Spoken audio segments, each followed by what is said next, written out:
Hello, everybody, and welcome to episode 17 of the Sports Card Advantage podcast. I'm Jeff. That is Bunk. What's up, Bunk? What's up, man? It's past my bedtime.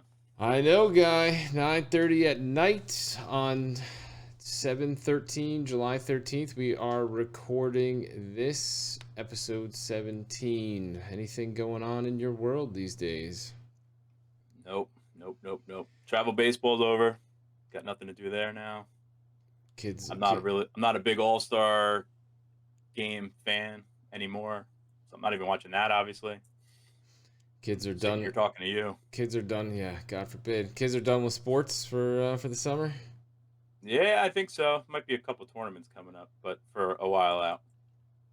Fair enough. All right, let's get into the opening bell. And we're going to talk about an article that recently came out on Sports Collectors Daily. And there's been a bunch of other statistics. This article has been posted everywhere talking about Q1 sales on eBay, $871 million worth of sports cards recorded on eBay. Everybody's comparing that to Q1 of last year. I'm going to read some numbers real quick. eBay says trading cards of all kinds are seeing significant growth, but their data indicates biggest gains come from Pokemon, 1,000% from Q1 of last year, and Marvel at 764% from Q1 of last year. If you guys tune in to an episode we did about a month ago, we do talk Marvel cards. Still think it's a tremendous opportunity to get raw Marvel cards and get those graded. Huge markup. But then we'll read all these other individual sports. Soccer cards up from 1.5 million in the first quarter of 2020 to 24.7 million in Q1 of 2021. So And definitely something to note there. Basketball 98 million to 389 million, football 42 million to 197 million, baseball 80 million to 234 million, hockey 5 million to 22 million, and tennis or uh, hockey. virtually nothing at 100,000 to 2.7 million. 100,000 to 2.7 million in tennis. Tennis cards, $2.7 million worth of tennis cards got bought and sold in Q1 of 2021, which is topical because we will be talking tennis today a little bit in the investment section of the podcast a little later. Well, we can end the episode now. Just go buy tennis cards and go buy Pokemon, and you're good. Exactly, tennis, Pokemon, and soccer, and you're a And millionaire. soccer. I mean, Unreal. the growth is fantastic. Obviously, it speaks to More those that, collectors. yeah, it speaks to collectors, it speaks to flippers, it speaks to everybody, because the investments are coming from the larger groups, the Nat Turners and the Jay-Z's, buying out these companies for a combined total of $1.2 billion. We're seeing year over year increases, 5 to 10x, across the board in all these. But I mean, I think some of these numbers are a little deceiving just because Q1 of last year was pre-pandemic, and pandemic really shot this thing into the stratosphere. But my question for you is, where do we go from here? What's next? Obviously, there's plenty of interest and plenty of money still in this because if you add all this up, you're talking $871 million, almost $1 billion in 3 months in sports cards. Yeah, I mean it's crazy. It's what's your goal? What's your goal with sports cards? If your goal is to make money, then you gotta listen to shows like this and read articles like the one you just mentioned and look to where to get your foot in. Um, bad. Yeah, I was gonna say that right now it's as we've been saying and hammering the point that sports cards is becoming more and more of a market. You're getting more and more volume, and it becomes more and more of an actual trading market, like stocks, like currency, like crypto, like anything else. And it's not a matter of everything always goes up or everything's always going to go down. There's going to be divergences that are going to start to be seen, and now is really going to be what separates those that do their homework and those that don't. I would love to see you post more of this stuff on Twitter because you'll get absolutely hammered by the sports cards are not an investment crowd. Who?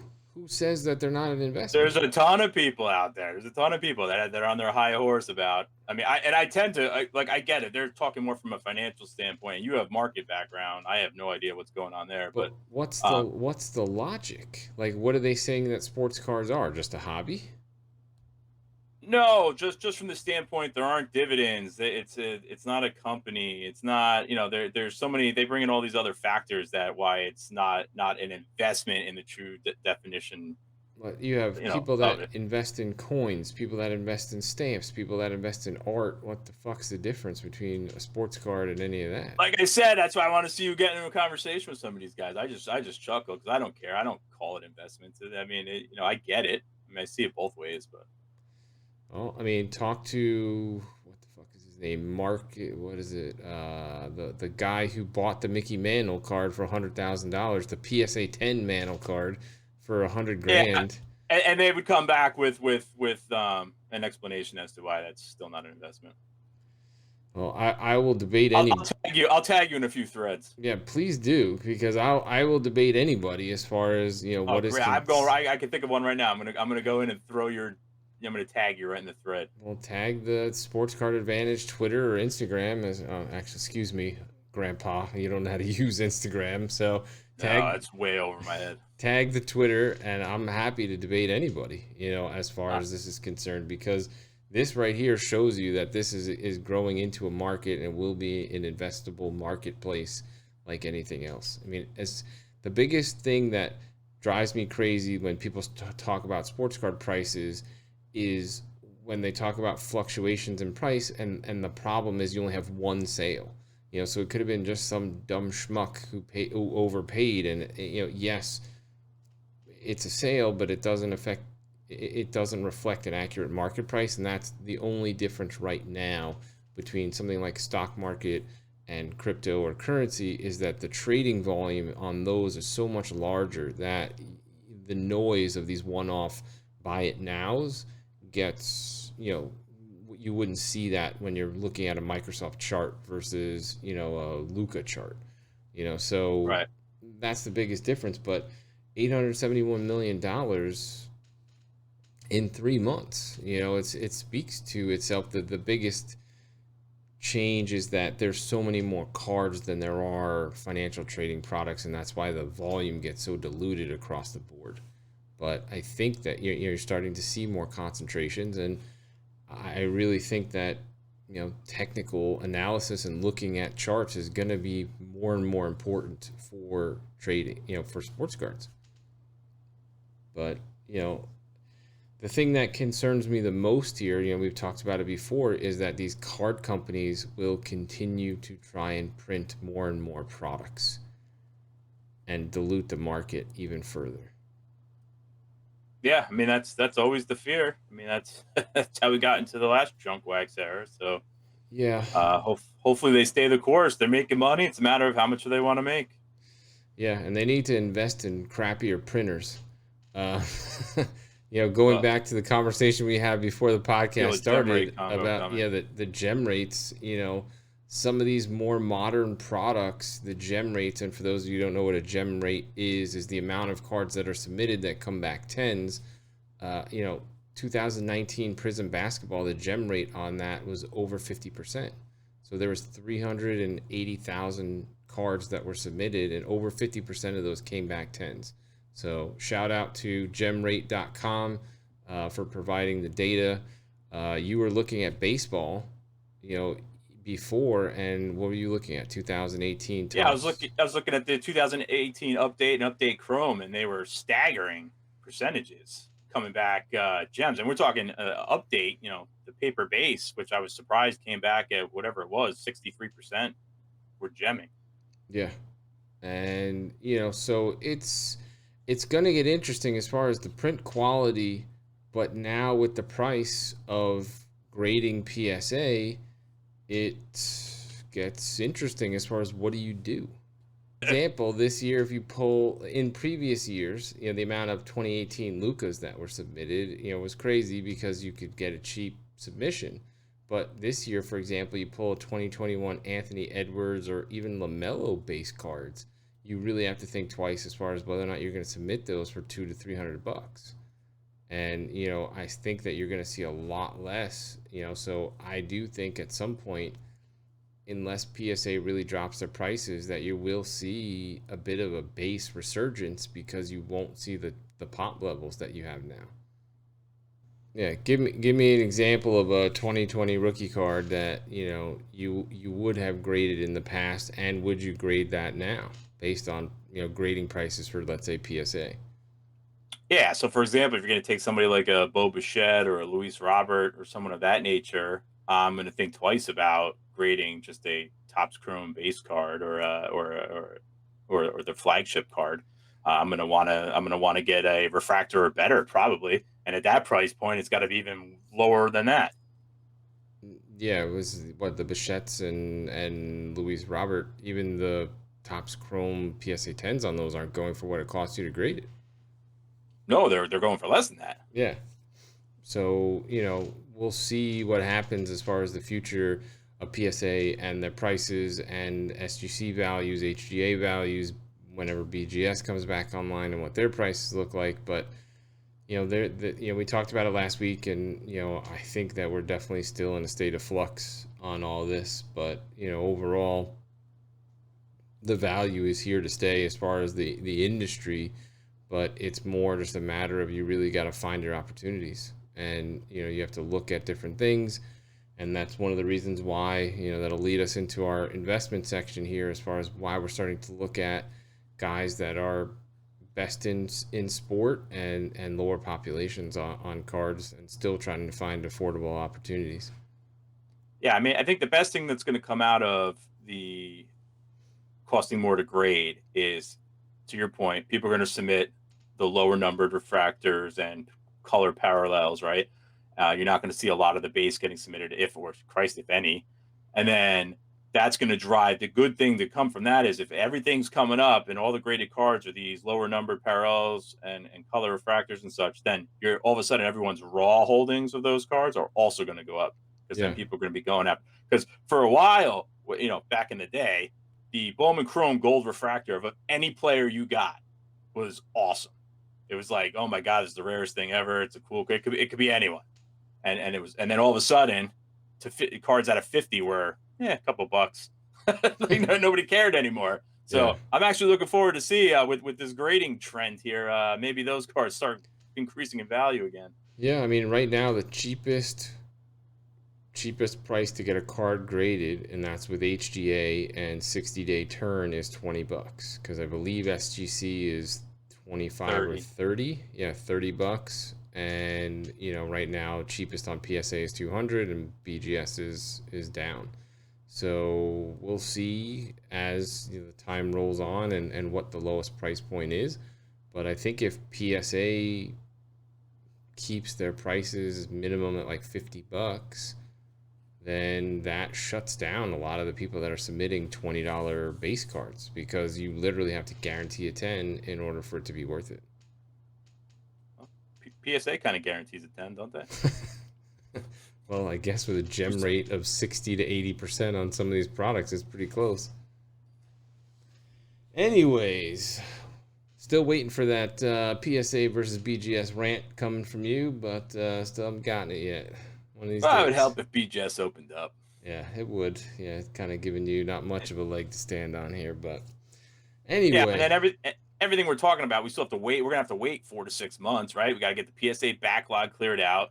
Let everyone post their thousands and tens of thousands of graded cards. Get that data out of the way, and then maybe we'll start seeing some of the I'm $200 subs. I'm almost positive that I heard this the other day on the Sports Card Nonsense podcast, that of the 750,000 cards that PSA graded in June, that half of those were Michael Jordan cards Wow, of various natures.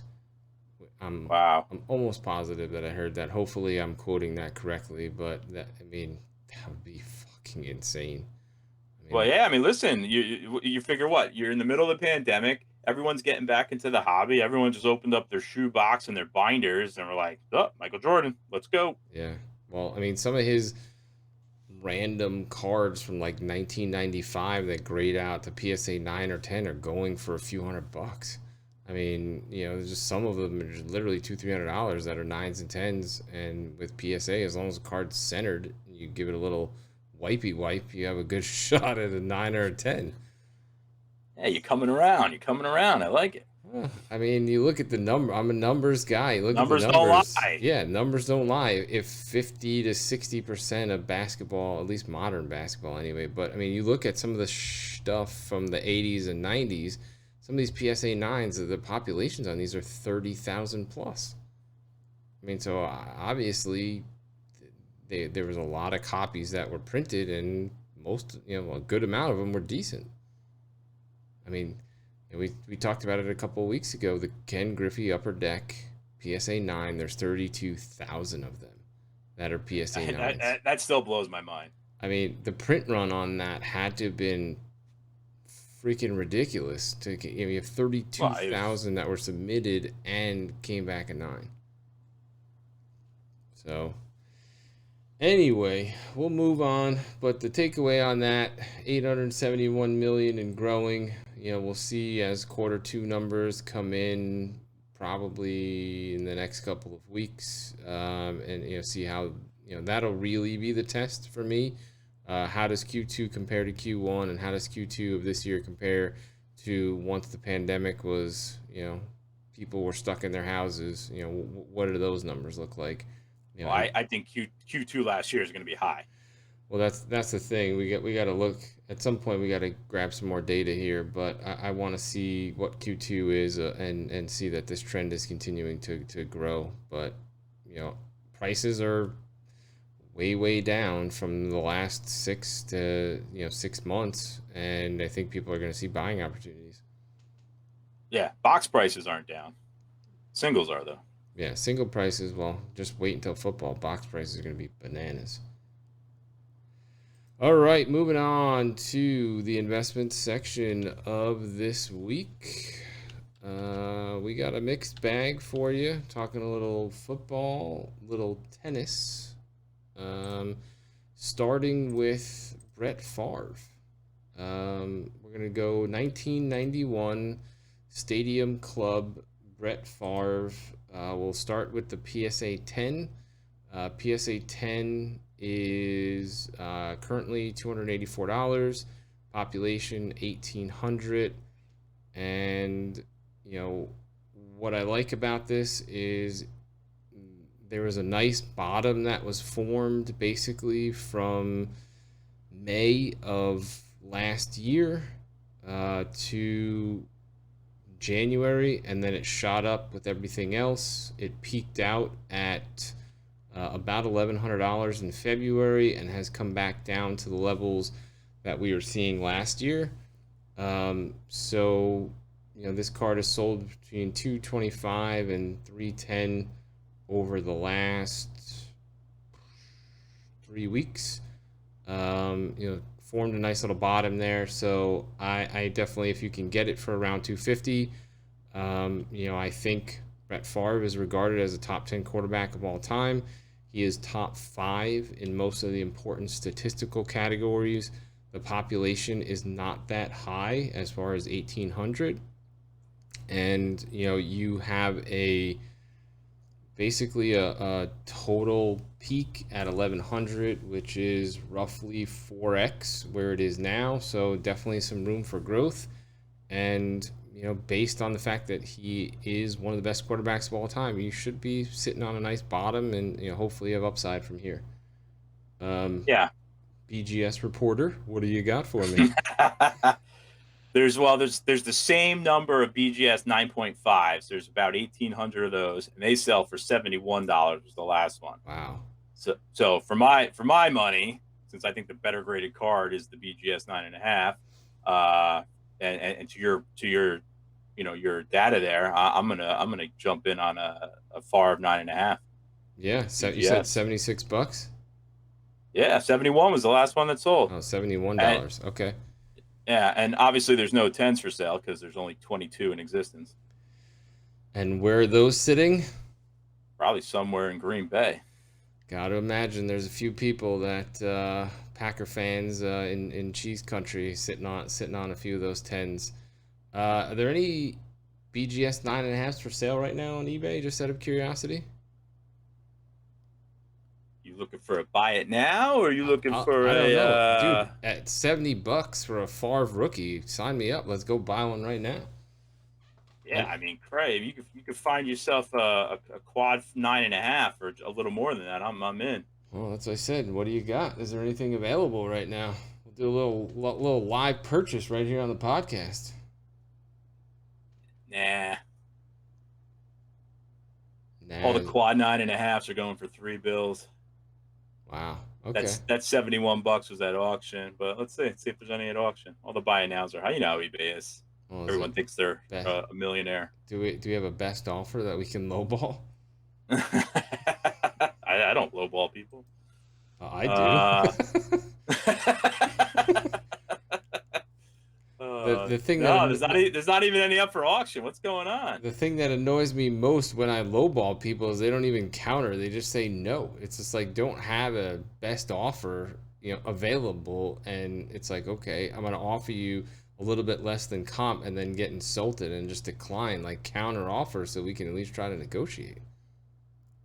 Are they auto declines you're talking about, or No, you no, actually get no. a response? No. The actual we've submitted your offer to so and so, and then like a few hours later, that's like your offer's been declined. Not the you didn't meet the minimum that they're looking for. It's we submitted your offer. Well, how far below asking were you at? You offering? Well, if the card comps at $200 and you're asking 1,000 or best offer, I'm gonna offer you $175. I don't even waste my time with those people. If they're 5 times what it's going for, they have no interest in selling it to you for what it's selling for. That's just fact. I try to be a bit of a dick and say, well, the comps are, and then I put that in a little note before I submit Oh, the offer. that sets people off, dude.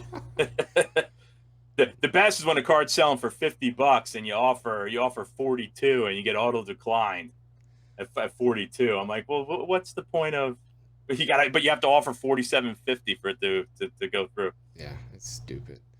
It's like a waste of time. And it's a $30 card. So we got no 9.5s up for Mr. Favre.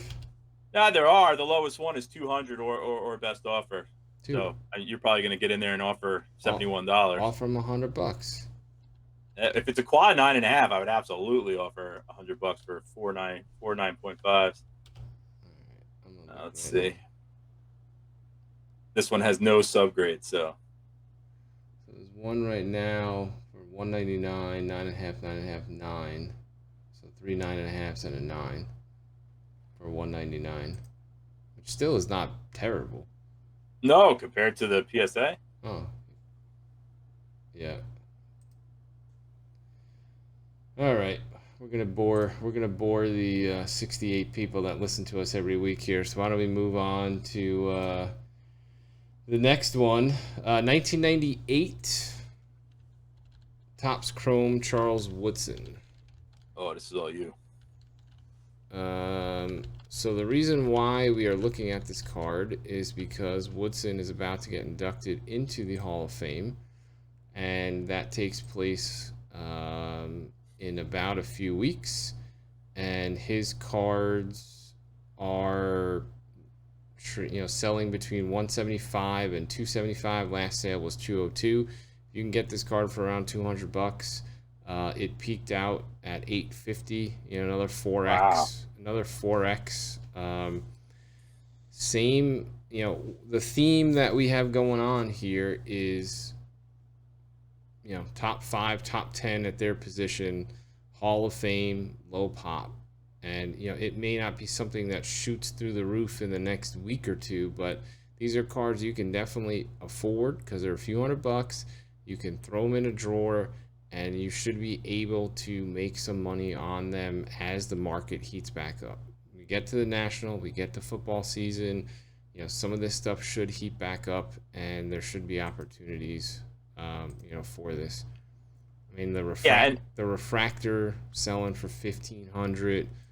Base population's 307. On the PSA 10s, for $200. Go Yeah, ahead. and the best thing about the cards you're identifying and the data you're looking at um, is there's a lot of evidence, and you can disagree or confirm for me uh, that the card's probably going to stay there at minimum. Yeah, it should. Like if you look at the chart, you know, going back a year, you were between, 527 2020. The card was at 201.50 and 712 2021. Card's 202.50. So it spiked, it came back down.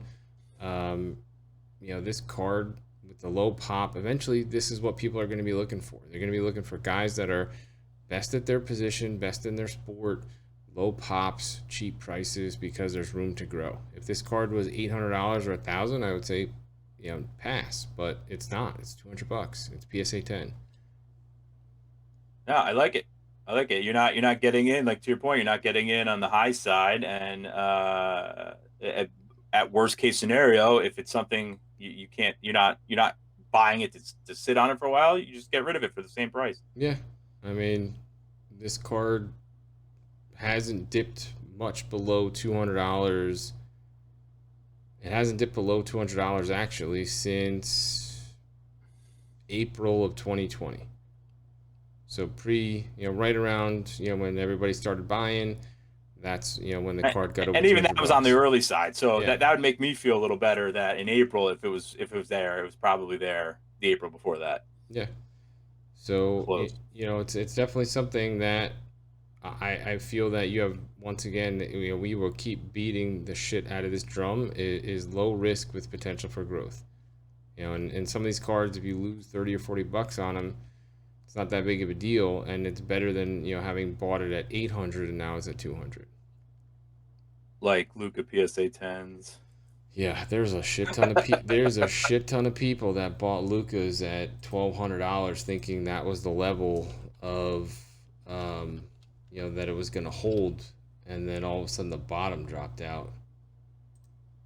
But Are you looking that up right now? yeah, I want to see where it's at. Our weekly Luca My price prediction price on point. this is still 550. Right now it's holding in the low sevens. But my price prediction, once we hit the off season and people are spending less and less time with basketball and more of these hit the market for pops, I still think that there's room for this to keep going down. Yeah, and you could easily argue it might go even further just because of the sheer volume that exists. Yeah, 550 is my price prediction. 550 All right. bucks. Um, Now, are you a buyer at 550? I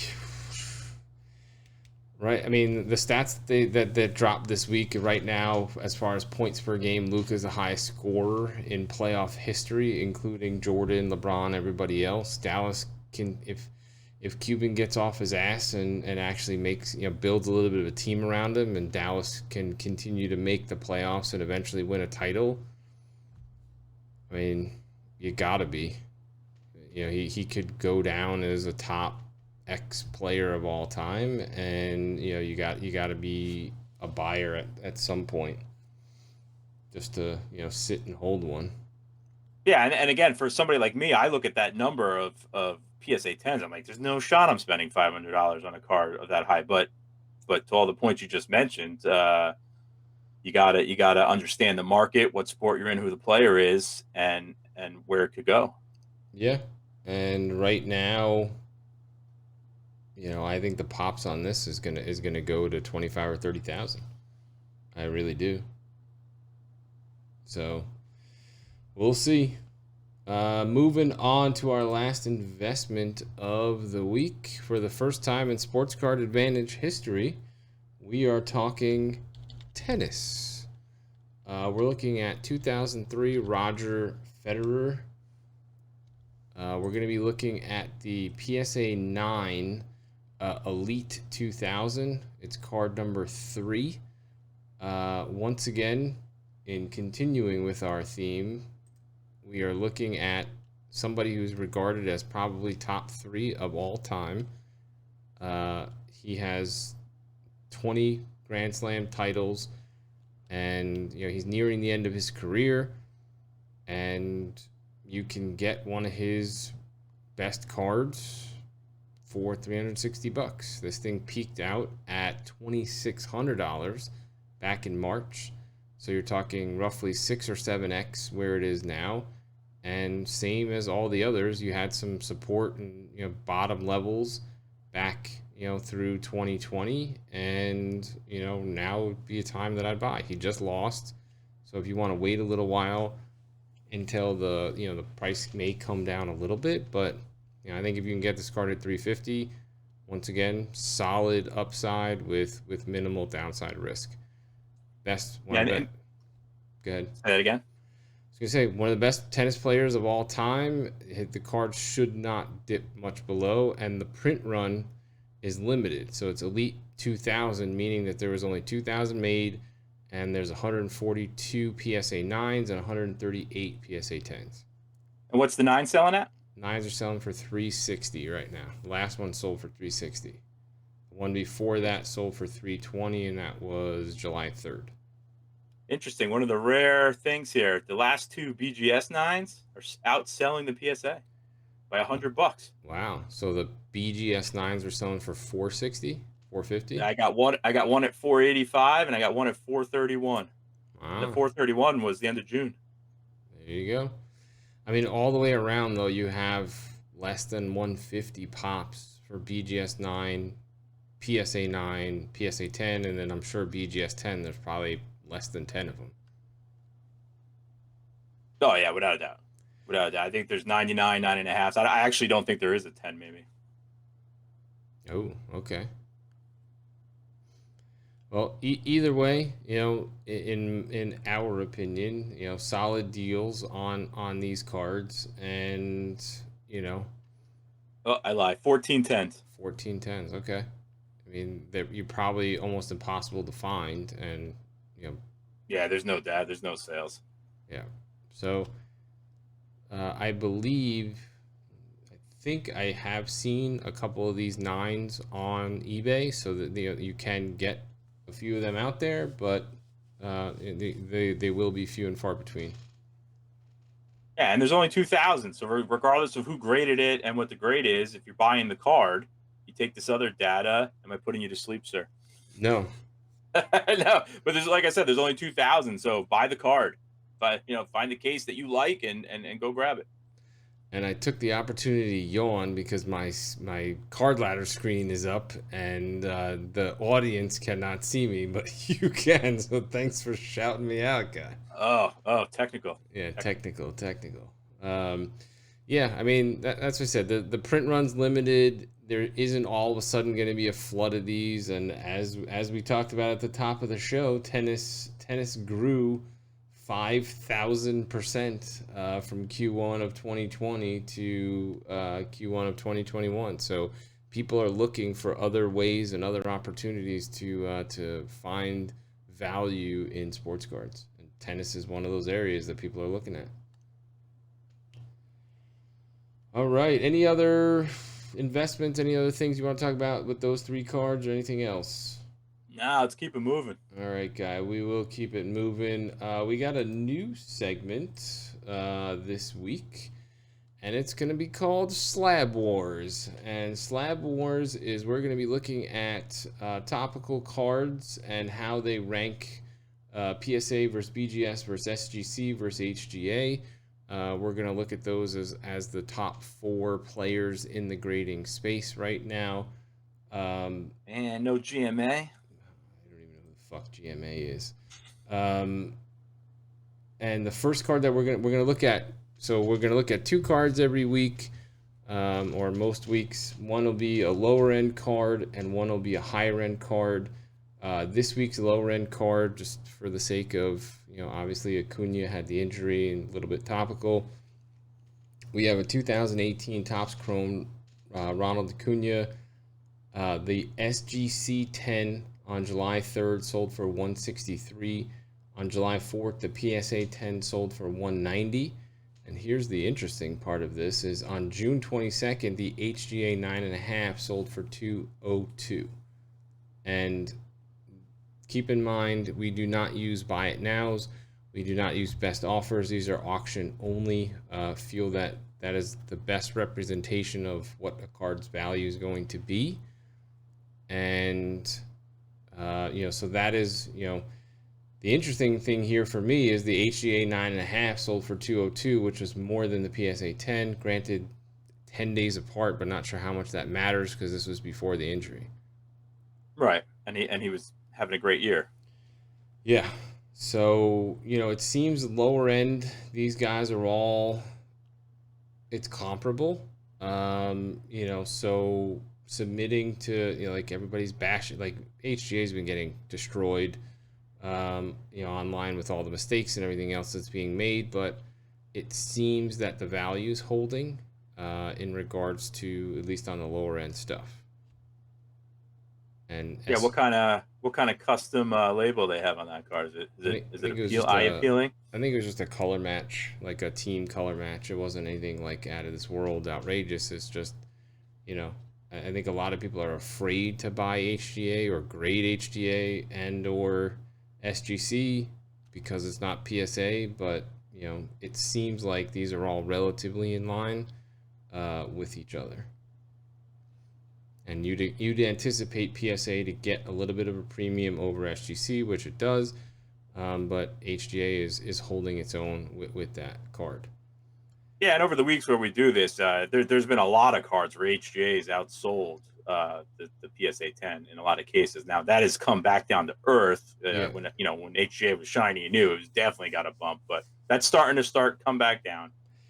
And as expected, there were no BGS 10 sales, in that time window, just because obviously the BGS 10s are a lot harder to come by, so there is nothing comparable from BGS, for the purposes of this.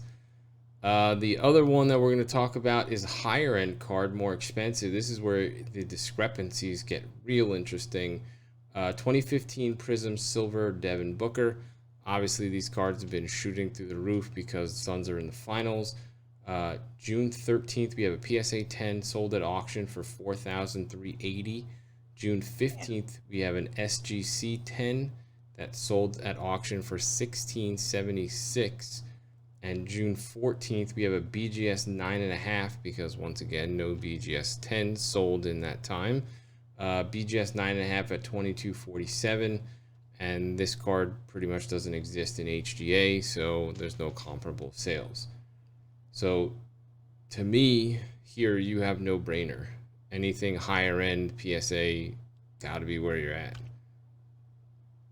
But again, if you're looking at that card because you want to buy it, I mean, I'm not going to buy the PSA. Well, you're going to take the risk to buy the SGC at $1,600, submit it for $300, and hope to get a $2,000 markup? No, again, what's your goal? Is my goal is try to make money on the card, buying it $4,000 on PSA?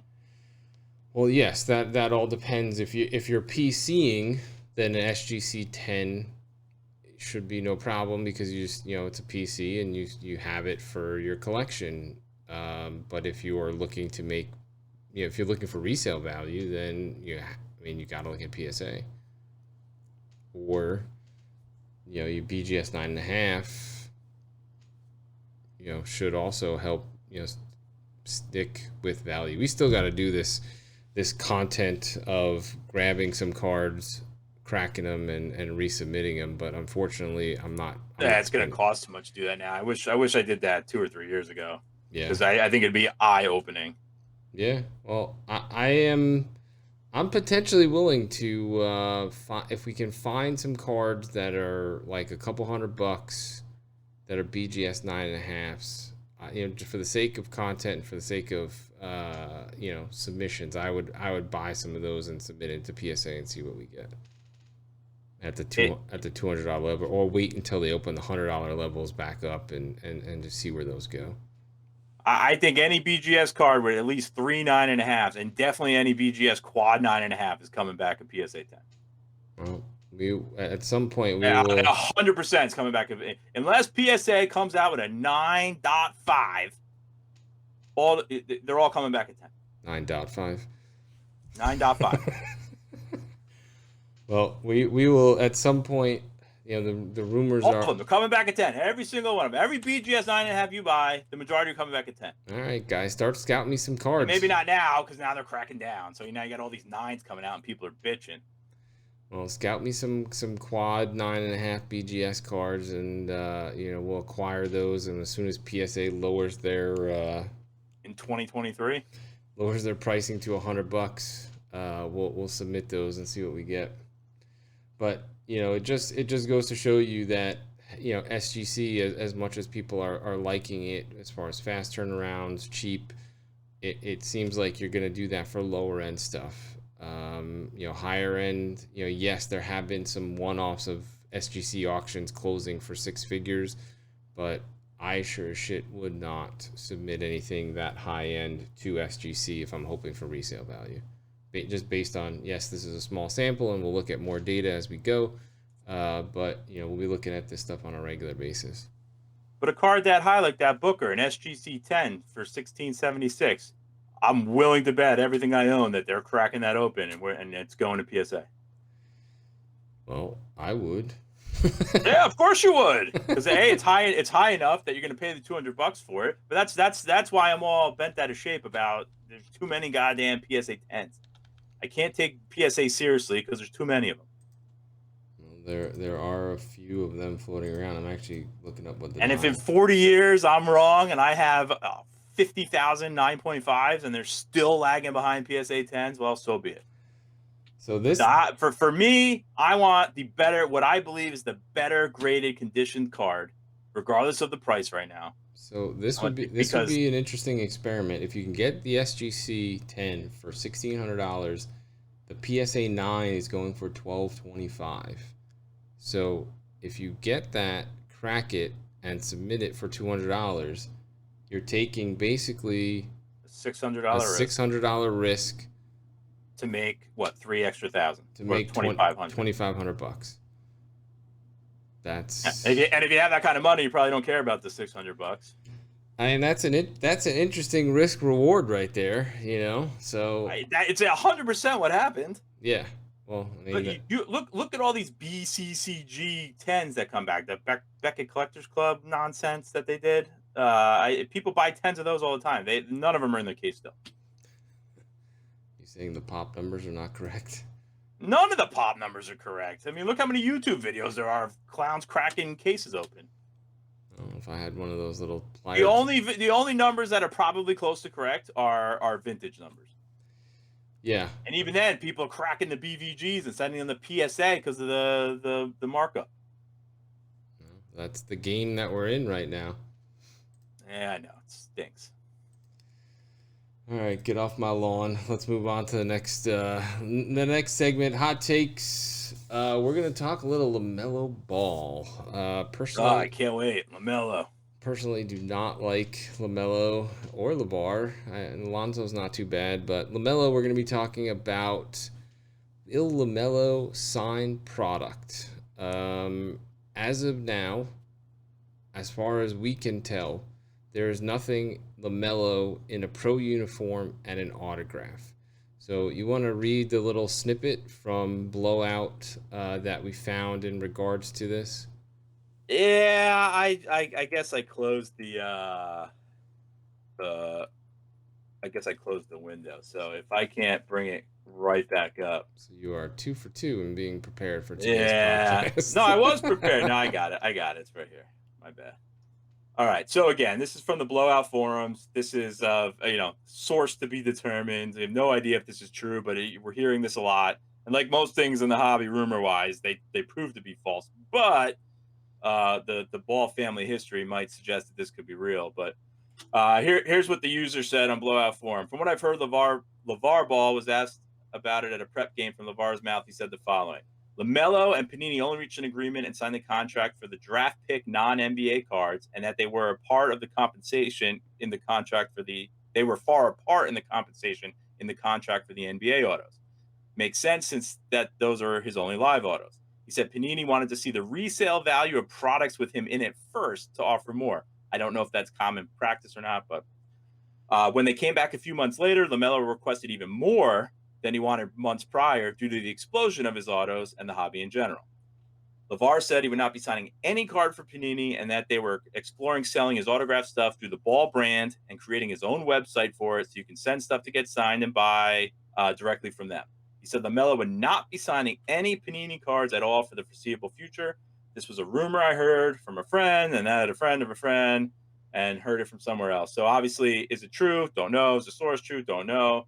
But they also go on to say, but knowing the Ball family with Lonzo's sneaker deal thing in the past, I would say this is probably more true than not. If true, this would be a nightmare for Panini as they would have nothing in value to replace those cards with. And I don't know if this is true, and a lawsuit very well could follow if true.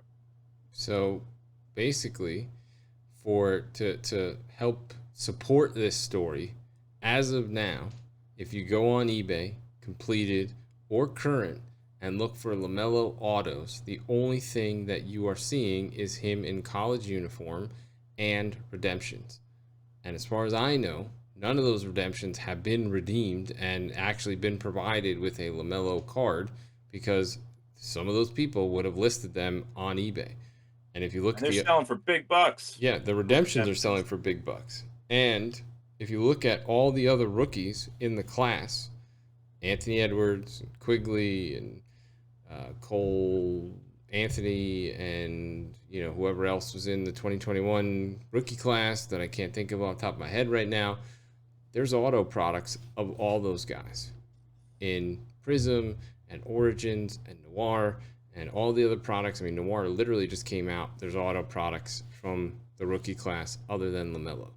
So if LaMelo doesn't sign, the 2021 Prism class is busted. The 2021 Well, all basketball, wax from that year is going to be destroyed. It's completely a bust, and and you have to figure that his hobby value in general takes a hit. Even his refractors and parallels and all those, if he's not signing and he's trying to do his own thing, even though he's rookie of the year this year, you have to figure that the hobby sours on him and turns its back. It's all right, guy. Panini will just send everyone 10,000 Panini points, and everything will be okay. Yeah, I mean, to the person that made this post point, what do you send? It's like you can't. It's too high. I mean, I don't know that they can't fulfill all these redemptions that people are spending $1,200-$1,500 on. I mean, what are they going to send? Yeah, I mean that's the point. It's like, what do you send in its place as far as like an option to make up for the value? What's equal value to the highest auto, the highest auto value in the whole class? Yeah, and this argument goes back for years, how redemptions suck and they shouldn't be used. Now, most of the time they get fulfilled. I get it, but redemption should never exist. Well, we've had issues with redemptions. I mean, what's the status on our Wander auto redemption? I don't know. For Panini, the Wanderer is just not signed yet. But the last thing that got shipped to us is still for a month has been sitting as label created but not picked up. And I emailed them 2 to 3 weeks ago, Panini, and still haven't heard back. Shout outs to Panini. Why don't you get off your asses and help us out here? Yeah, so yeah, our hot take here is LaMelo is not signing product, and that is going to destroy the 2021 class value, as well as I think LaMelo's hobby value. As it may not happen immediately, but at some point over before next basketball season, this situation will come to a head, because people are sending in their redemptions and they're not getting them back, and then next year's product is going to start to come out in another few months. Yeah, I mean, listen, we don't know. He could still come through and sign all these cards, but I mean, now if you're buying into PYTs, going ball hunting, you got to be careful. And now you got breakers that are buying cases at X price point, and they're relying on the Ball team spot to go for big bucks to help cover the cost. Yeah. So if this rumor is even partially true and this gets out, you're gonna have a problem with guys selling out their basketball. Well, what may wind up happening is Panini may just have to eventually just cough up the bag and give him a shit ton of cash to sign so that they don't get screwed. I mean, that is, I guess, where it's at, but it sucks that he is being this much of a dick and, not doing what literally every other superstar in the league has done, with the exception of what, maybe LeBron in recent memory. I Yeah, mean, I don't know. I mean, I don't know how these contracts work. It seems weird that Panini said to them, "Let's wait and see how your autos sell before we come to agreement on." So that sounds to me there's definitely part of that contract isn't completed. yeah, So it doesn't 100%. sound like Ball's under any obligation to sign anything else. Well, we shall see, but at some So if point he's in, not in breach of any kind of contract, he might not sign. yeah, Literally, well, might not sign unless he gets way more than he should. yeah, And eh, again, who am I to say what he should get? I have no idea. yeah. But at some point in the next 3 to 6 months, this has to come to a head because next year's basketball products are coming out. Forget the rest of this year's products or any product that people are still sitting on a shelf and they want to sell it. Yeah, You're not going to pay the price that's there if the best autograph that could possibly be chased isn't there. 100%. And, also, before I forget, shout out to Rip and Wax One on Instagram. I actually heard this on he's a breaker, and he was breaking some collegiate product, talking about it. So it's where originally got the idea to start digging in and doing some research. So shout out to him. He's an awesome breaker from Jersey. Also with some great information. We are going to close with, I think we've done one other Dr. Bunk segment, and here is Uh-oh. Dr. Bunk segment number 2. Obviously, we had some really devastating news for both Major League Baseball and the hobby, with Acuna going down with a knee injury. Give us the breakdown on what the injury was, how long he's going to be out. Do you think there's any long-term implications as far as coming back, and will that affect power, speed, etc.? And then what are we looking at for some Acuna cards in the panic selling? Yeah, it's crazy. I was looking at because of what I do, I'm always reading the newest literature and stuff that comes out. So there's all sorts of data out there on high school, college, and professional athletes and their return to sport, return to playing after ACL injury. So he tore his ACL, Yeah, and those non-contact ones, you see those a lot in football where no one even touches you and the knee just buckles. I mean, they tend to look more gruesome than the ones where people get drilled. There's a lot of other factors here. Obviously, they can repair the ACL. The techniques with that are crazy now, and they're so good at repairing ACLs now. But there's other things in there. There could be other ligament damage, there could be other meniscus damage, cartilage damage. So we don't know the extent till they get in there. But generally speaking, you're looking at probably 9 months or more before the Braves let him get back on the field, would be my guess. I mean, all the literature suggests that for every month you wait after 9, you have a 50% less chance of re-injury. So, again, not everyone's working with elite training so staffs. So 9 months. some of that 1, 2, 3, it puts it 4, right around 5, opening day. 6, So 7, 8, 9. So we're hoping May of 2022 for his return. that's that. If they've it all depends on how his rehab goes. You really won't know until you start seeing some reports coming out January, February, if he's on, what kind of activities he's being cleared for. And provided surgery, recovery, everything else goes the way it's supposed to, and you've got to imagine that it will, based on the fact that he has the best of the best taking care of him. Is there any thought, do you have any concerns as far as, one of the things that makes him who he is he has both power and speed. Do you feel that there's any concerns as far as his abilities to come back to 100% and be at the level that he's at, that he's at before he got hurt? Yeah, a lot of it is I have no doubt he's going to get all his power and strength back. And in most cases, some of these guys get even stronger than they were just because now they're focused on it more. But I don't have any initial concerns. He's 20, what is he, 24 years old. He's already come out and said, I'm going to work my tail off and get back. So, Yeah. He's got everything in his control here. He's just got to work hard, get his strength back.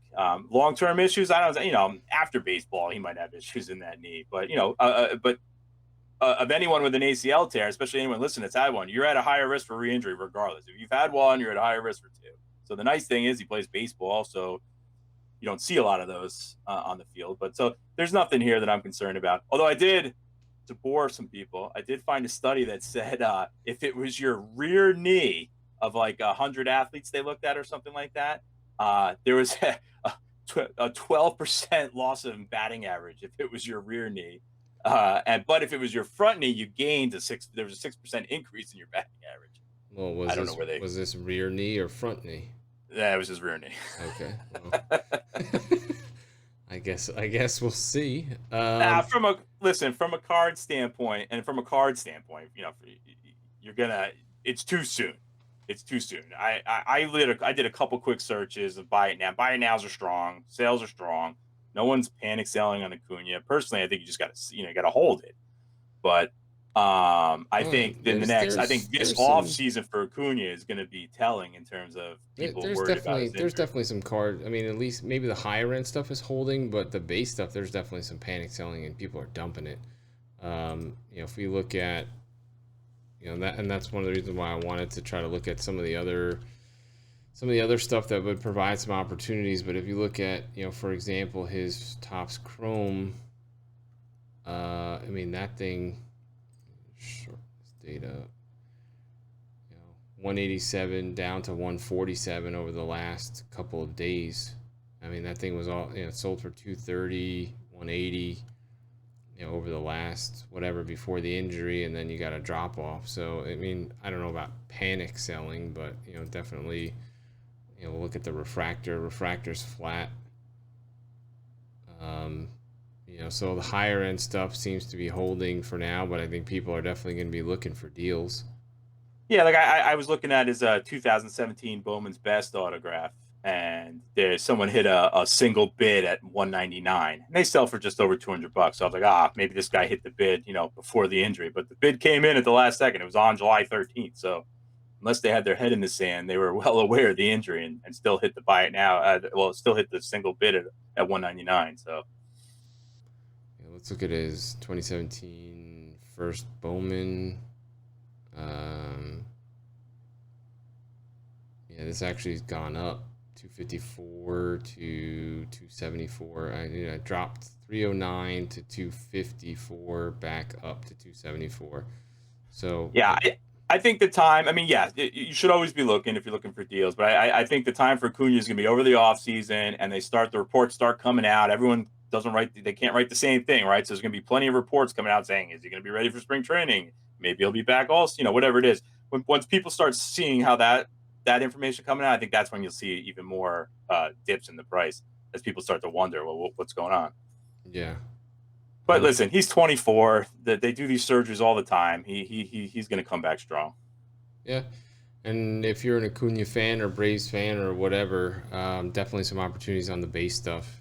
His base stuff has fallen a bit, and some of these things can be got for less than $100 in certain cases. So if you're a Acuna fan or just a Braves fan or whatever, second year stuff. Yeah, that or second year stuff's already fallen. I can tell you that. Yeah, so a few of those drop nice. There'll be some opportunities that pop up here, over the next 6 months, January-ish, when there's no baseball being talked about for the most part, and nobody knows whether or not he's going to be back or not or whatever. So keep your eyes open. Listen, Chipper Jones tore his ACL in spring training, one of his first years.